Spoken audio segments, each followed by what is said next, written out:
Hello everyone, कैसे हैं आप सब। पहले तो आपको बहुत बहुत धन्यवाद। जो मेरा लास्ट वीडियो था, आपने मुझे उसमें बहुत ज़्यादा प्यार दिया है, बहुत अच्छे अच्छे कमेंट दिए हैं, मुझे बहुत मोटिवेशन मिला है उससे। तो आगे मैं इस पर और वीडियोस बनाने की कोशिश करूँगा। वो मेरा लास्ट वीडियो था, आप भी जाके देख सकते हैं। इस वीडियो के बाद ज़रूर देखिएगा। पहले तो मैं क्विकली कुछ कमेंट्स आए हैं उनका रिप्लाई दे देता हूँ। जो मुझे लग रहा है कि वीडियो में बताना चाहिए वो मैं आपको यहाँ बता देता हूँ। सुनिए। आइए सबसे पहले कमेंट की बात करते हैं। पहला कमेंट आया था, you means Indian professional are worthless. मतलब इनका बोलना है कि सीए, सीएस, सीएमए जो भी इंडियन प्रोफेशनल कोर्स है वो उसकी वैल्यू कम हो गई है। पहली बात तो मैंने उस वीडियो में भी बताया था, ऐसा नहीं है कि प्रोफेशन की वैल्यू कम हो गई है। प्रोफेशन तो वैसा का वैसा ही है, लेकिन उससे अच्छी अपॉर्चुनिटी अगर मिल रही है तो आप उससे ग्रैब करिए। मेरा बस इतना सा बोलना था। अब आप सोचिए, मेरे पास ऑलरेडी 2 डिग्री है, सीए भी है, सीएमए भी है, और अब मैं यूएस सीपीए कर रहा हूँ। तो क्यों कर रहा हूँ, मतलब कुछ सोच समझ के ही कर रहा हूँ। बस आप इतना सा सोच लीजिए। रही बात इंडियन कोर्सेज की, तो गाइस मेरी तो रोजी रोटी है यार ये। मैं सीए हूँ, सीएमए हूँ, मैं प्रैक्टिस करता हूँ, उससे ही मेरा घर चल रहा है। तो आप बोलोगे मैं उसके बारे में बोल रहा हूँ, ऐसा नहीं है। मैं जस्ट आपको बता रहा हूँ कि अगर मैं आज की तारीख में 12th में होता तो मुझे कोई बोलता कि किस कोर्स में जाना है, तो मैं ब्लाइंडली सीए में नहीं जाता। मैं सारे कोर्स को इवेल्यूट करता, उसके बाद जाता। पहले क्या हुआ था, 12th के बाद हमें कुछ आइडिया नहीं था, हम डायरेक्टली बिना कुछ सोचे समझे सीए करने लग गए। तो जस्ट मेरा ये पॉइंट था कि आप कुछ भी बिना सोचे समझे मत करिए। मेरे पास बहुत सारे स्टूडेंट्स आते हैं करियर गाइडेंस के लिए, सबके मैसेज भी आते हैं, कॉल भी आते हैं, लिंक्डइन पे मैसेज भी आते हैं। जब से मैं लिंक्डइन पर वापस से एक्टिव हुआ हूँ तो बहुत सारे मैसेज आते हैं। आप भी जाके मुझे फॉलो कर सकते हो वहाँ पर। आपको मैं एक छोटा सा एग्जांपल देता हूँ। मेरे पास 12th के बाद बहुत सारे स्टूडेंट्स आते हैं कि भैया क्या करना चाहिए, तो मैं उनको बोलता हूँ आप बताइए आपने क्या सोचा। भैया मैंने तो सीए करने का ही सोचा है। मैंने बोला क्यों? बोले भैया बस सब लोग सीए करते हैं, मेरे फ्रेंड्स भी सीए करने जा रहे हैं, जितने भी फ्रेंड्स हैं सब सीए कर रहे हैं, इसलिए मुझे भी सीए करना है। और कॉमर्स में तो सीए बेस्ड है, उसके अलावा तो कोई कोर्स ही नहीं है। तो मैंने बोला ऐसा नहीं है, आपकी क्लियरिटी अच्छी नहीं है। मैंने उनको ये नहीं बोला आपको क्या करना है, मैंने उनको सारे कोर्स के बारे में बताया। एसीसीए है, सीपीए है, सीएफए है, इनरोलमेंट एजेंट है, यूएससीएमए है। फिर मैंने उनको बोला कि ये कोर्सेस है, इनके बारे में रिसर्च करो। तो वो मेरे पास रिसर्च करके आए। फिर मैंने उनको बोला आपको क्या अच्छा लगा, तो बोले यार भैया यार ये कोर्स तो बहुत कम ड्यूरेशन में हो जाते हैं, तो बहुत ही अच्छे अच्छे कोर्स है ये। तो मैंने फिर उनको वापस समझाया, देखिए सीए में आपको इतना ड्यूरेशन लगेगा, सीएमए में इतना ड्यूरेशन लगेगा, सीएस में इतना ड्यूरेशन लगेगा, उसके बाद भी कोई गारंटी नहीं है, और जो पैकेज है वो भी उतने ज़्यादा अच्छे नहीं मिल रहे आज की तारीख में। इसलिए अगर आपको शॉर्ट ड्यूरेशन में करना है तो मैं उनको बताता हूँ कि आप एसीसीए कर सकते हो, क्योंकि सीपीए के लिए तो 120 क्रेडिट पॉइंट चाहिए रहते हैं। तो आप एसीसीए कर सकते हो। हार्डली अगर आप अच्छे से पढ़ोगे तो 2 से 2.5 साल में आपका कोर्स कंप्लीट हो जाएगा और आपके पास एसीसीए की डिग्री आ जाएगी। और साथ साथ में अगर आप बीकॉम कर लेते हो, उसके बाद आप सीपीए कर लेते हो, तो गाइस एसीसीए और सीपीए दावे के साथ बोलता हूँ सीए से भारी है। अब आप बोलेंगे क्यों? क्योंकि अगले कुछ टाइम में सिर्फ इसकी ही डिमांड होने वाली है। अगर आप देखिए यूएस का सारा काम इंडिया में आ रहा है, तो डे बाई डे काम बढ़ता ही जा रहा है। पहली बात तो अभी क्या हो रही है, 2 चीज़ हो रही है। अगर कोई यूएस सीपीए को काम आउटसोर्स करना होता है तो वो भी ढूंढता है कि किस इंडियन को करूं, यार ये ट्रस्टेबल है कि नहीं है, क्योंकि वो भी डायरेक्टली नहीं कर सकते, क्योंकि उनके क्लाइंट्स का डेटा उनको ऐसे नहीं दे सकता ना किसी को भी। दूसरी बात, इंडियन भी सोचते हैं कि हम उनको कैसे रीच आउट करें। तो गाइस सबसे अच्छा प्लेटफॉर्म है लिंक्डइन से आप उनको रीच आउट कर सकते हो। और रही बात जॉब में, तो आप अपने आसपास देख लीजिए जो भी सीए बन चुके हैं वो किस फील्ड में जॉब कर रहे हैं। अगर वो इंडियन प्रैक्टिस में कर रहे हैं तो बहुत ही अच्छी बात है, तो वो तो पूरा अलग ही चीज़ होगी। और मैंने मेरे लास्ट वीडियो में बताया था, ये सिर्फ एक पर्टिकुलर इंडस्ट्री की बात चल रही है जहाँ पे ज़्यादा पैसा मिल रहा है, जो कि आउटसोर्स काम हो रहा है, मतलब बाहर से काम इंडिया में आ रहा है, उसकी बात करी थी मैंने। और अल्टीमेटली जहाँ ज़्यादा पैसा मिलता है इंसान वहीं जाता है। और पहली बात तो बिग 4 वाले खुद चाहते हैं कि आप बाहर वाले में काम करो, तभी तो ज़्यादा पैसे दे रहे हैं ना इंडियन से। आप खुद ही सोचिए। एक मैं डिटेल में वीडियो बनाने वाला हूँ सारे कोर्सेज़ के बारे में, कौन सा बेस्ट फाइनेंस कोर्सेस है। मैंने एक पोल भी डाला था, उसमें भी मुझे लोगों ने बोला है कि आप बेस्ट फाइनेंस कोर्सेज के बारे में डालो, आपकी सी की जर्नी के बारे में डालो। तो मैं वीडियो बनाऊंगा। आप बस इतना समझ लीजिए, कोई भी इंडियन प्रोफेशन की मैं बुराई नहीं कर रहा हूँ, जस्ट मैं आपको एक क्लियरिटी चेक दे रहा हूँ कि आप सोच समझ के काम करिए। और पहली बात तो एक चीज़ मैं हमेशा मानता हूँ, जैसे कि मैंने बोला अगर मैं 12th में होता सोच समझ के सीए में आता, तो ऐसा नहीं है कि मुझे गिल्ट फील हो रहा है और मैं अभी रो रहा हूँ कि यार ऐसा क्यों हुआ, ये चीज़ मैं कभी नहीं करता। मैं गिल्ट कभी नहीं रखता हूँ अपने जीवन में, क्योंकि अब आप मानोगे नहीं। आप मुझे सुन क्यों रहे हो, चलो ये बताओ।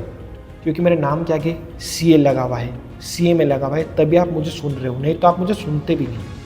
आप इतना सुन रहे हो मुझे, आप इसी वजह से सुन रहे हो कि मेरे पास डिग्री है, समझिए। तो मैं कभी भी उस प्रोफेशन को बुरा नहीं बोल रहा हूँ, जस्ट मैं आपको बता रहा हूँ कि ये कोर्सेज भी है, आप उस पर ध्यान दे सकते हो। जो गाइस मेरा एक्सपीरियंस है, मैं आपको वो शेयर कर रहा हूँ। आपको फिर समझना है कि आपको क्या करना है। मैं आपको हाथ पकड़ के तो नहीं करवा सकता, जस्ट मैं आपको रियलिटी चेक दे रहा हूँ कि ऐसी ऐसी चीज़ें मार्केट में हो रही है। आई ये बात समझ में आपको? अब मैं और कमेंट्स बताता हूँ आपको।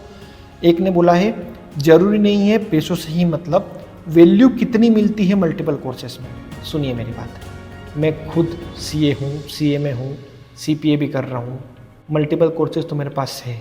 अब एक बात बताऊँ मैं आपको, आपकी जो सोच है ना, मेरी भी सोच ऐसी थी यार, मेरे नाम के आगे कोर्स लगेंगे, CA, CA में CPA भी लगेगा।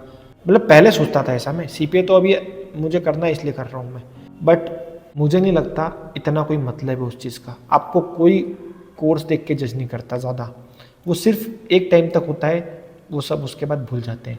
ठीक है, करा होगा। आप जहाँ जॉब कर रहे हो, आपको 2 डिग्री की वैल्यू मिल रही है? नहीं मिल रही है। ये दावे के साथ बोलता हूँ मैं, आप लिख के रखिए, आपको नहीं मिलेगी। आप खुद ही देखिए, सिद्धार्थ अग्रवाल सर है ना, जो लोग पढ़ाते हैं, उन्होंने भी ये बात बोली थी, अगर आप CA हो, अगर आप CS हो, दोनों हो आप, तो आपको 8 लाख की जगह क्या 16 लाख दे देंगे? नहीं देंगे। अरे 10 लाख भी देते बड़ी बात है। तो फिर मल्टीपल कोर्स करने की बजाय, जो इंडियन मल्टीपल कोर्स करने की बजाय, आप एड ऑन ऐसा कोर्स करो जो आपके लिए बेनिफिट है। ये मेरा बोलने का मतलब है। और अगर आपको करना है मल्टीपल कोर्स तो आप करिए, उसमें कोई दिक्कत नहीं है, मैंने भी किया है, तो मैं डिनाई तो कर ही नहीं रहा हूँ, करिए आप। बट जस्ट मेरा ये बोलने का मतलब था कि आपको फाइनेंशियली उसका कोई बेनिफिट नहीं मिलेगा। अगर आप प्रैक्टिस कर रहे हो तब भी प्रैक्टिस में एक ही कर सकता हूँ, CA की करूँगा या CMA की करूँगा या CS की कर सकता हूँ, एक की ही कर सकता हूँ। जस्ट ये बात थी मेरी बोलने की, ठीक है। अब आते हैं हम नेक्स्ट कमेंट पर। एक कमेंट आया है, उन्होंने बोला है, सर CA के साथ क्या करना चाहिए आप बताइए। तो मैं वही चीज़ बता रहा हूँ कि CA के साथ आप बहुत सारे कोर्स है, कर सकते हो, लेकिन मैं सजेस्ट नहीं करूँगा इंडियन कोर्स करने का। आप ACCA कर सकते हो, आप CPA कर सकते हो, और इसके लिए मैं डिटेल में वीडियो लाने वाला हूँ कि कौन सा कोर्स किसके लिए बेस्ट रहेगा। आप चैनल को सब्सक्राइब कर लीजिए और नोटिफिकेशन बेल को ऑन कर लीजिए, आपको पता चल जाएगा। मैं वीडियो जल्द से जल्द इस पर डालने वाला हूँ, ठीक है। अब आते हैं नेक्स्ट कमेंट पर। एक ने बोला है, thank you for the video, if someone has cleared both CA and CMA inter will they get extra points. ये CPA की बात कर रहे होंगे। तो CPA में क्या है, सुनिए, 120 क्रेडिट पॉइंट चाहिए रहते हैं। तो जैसा मैंने बताया था, अगर आप BCom करे हुए हो तो आपको 90 पॉइंट्स तो मिल जाते हैं, और CMA इंटर के मिलते हैं 30 पॉइंट्स, CA इंटर के भी 30 पॉइंट्स मिलते हैं। हाँ, ऐसा होता है, अगर आपके पास दोनों डिग्री है तो आपको अलग अलग पॉइंट्स मिलेंगे उनके। लेकिन उसके बाद भी क्या होता है, इवैल्यूएशन टीम के पास आपको भेजना पड़ता है USA में, वो आपको पॉइंट्स देते हैं। और इसके लिए भी मैं डिटेल में वीडियो बनाने वाला हूँ CPA के बारे में, कि क्या क्या क्रेडिट पॉइंट्स आपको कैसे मिलते हैं। उसके बाद एक और ने बोला, CPA ग्रेजुएशन के बाद ही कर सकते हैं क्या? तो ये वही रिपीट बात है, मैं आपको CPA के रिगार्डिंग पूरा का पूरा क्रेडिट पॉइंट्स का जो फंडा है वो वीडियो डाल दूंगा, आप देखिएगा। उसके बाद हम देखते हैं, thank you for such valuable speech, thank you so much. वैसे बहुत अच्छे कमेंट आए हैं इस वीडियो पर, मुझे भी अच्छा लग रहा है, मुझे मोटिवेशन मिल रहा है कि यार चलो ठीक है, कुछ तो अच्छा कर पा रहे हैं अपन। एक ने मेरे से पूछा था, भैया CFA कैसा रहेगा? तो मैंने उनको बताया कि डिपेंड्स करता है आपको क्या करना है, क्या आपकी इंटरेस्ट है, बट इसके लिए भी मैं डिटेल में वीडियो डालूंगा। आप रहिए चैनल पर, आपको मिल जाएगा, ठीक है। आप डालते रहिए, आपको जो भी डाउट है कमेंट बॉक्स में कमेंट करिए, और ऐसे ही वीडियोस में बनाते रहूँगा। गाइस, एक चीज़ ध्यान रखिए, कभी भी अपने मन में गिल्ट मत रखिए। आप जिस स्थिति में अभी हो, आप बहुत ही अच्छी स्थिति में हो, भगवान से आपको शुक्रिया अदा करना चाहिए उसके लिए। सीरियसली बोल रहा हूँ मैंने कभी भी अपने लाइफ में गिल्ट नहीं रखा है। गिल्ट कभी मत रखिए। जस्ट पीछे का जो आपको हुआ है, पास्ट में जो भी हुआ है, उसको छोड़िए। जस्ट वो जो गलती करिए उसको ध्यान रखिए, बट उसको पकड़ के मत बैठिए। आपको जो फ्यूचर में और प्रेजेंट पे ही ध्यान रखिए। और हाँ, एक चीज़ मुझे बोलना है, आज की तारीख में आप कोई भी कोर्स कर रहे हो यार, आप किसी भी स्थिति में हो, प्लीज़ अपने आप को इतना प्रेशर मत दीजिए। अभी इतने हार्ट अटैक आ रहे हैं, अपनी हेल्थ पे बिल्कुल ध्यान दीजिए यार। आप आज नहीं तो कल CA बन जाओगे, आपको जो करना है आप अच्छा कर लोगे, और भगवान ने सब लिखा है, अच्छा ही होगा। प्लीज़ ध्यान रखिए। मैंने भी सोचा नहीं था कि मैं यूट्यूब चैनल स्टार्ट करूँगा, ये करूँगा। वो तो जस्ट मैंने जॉब करी, फिर मैंने छोड़ा, फिर जस्ट मैं प्रैक्टिस करने आया। तो मैंने सोचा स्टार्टिंग में मेरे पास प्रैक्टिस में काम नहीं था, तो मैंने एडिटिंग उस टाइम पे सीखी, यूट्यूब चैनल स्टार्ट कर लिया, बोलना स्टार्ट कर दिया। पहले तो ऐसा लगता था कैमरे के सामने कौन बोलेगा। तो जो होता है वो अच्छे के लिए होता है यार, ध्यान रखिए। ऐसा नहीं है कि आपके साथ गलत हो रहा है। अपने आप को काम रखिए, कूल रखिए, जो होगा अच्छे के लिए होगा। ट्रस्ट इन गॉड, बिलीव करें भगवान पे, सब अच्छा होगा। और ऐसे ही वीडियोस के लिए अगर आपको मेरा वीडियो अच्छा लगा है तो आप हमारे चैनल को सब्सक्राइब कर सकते हो और नोटिफिकेशन बेल को भी ऑन कर सकते हो, ताकि आपसे कोई भी इंपॉर्टेंट वीडियो मिस ना हो। धन्यवाद।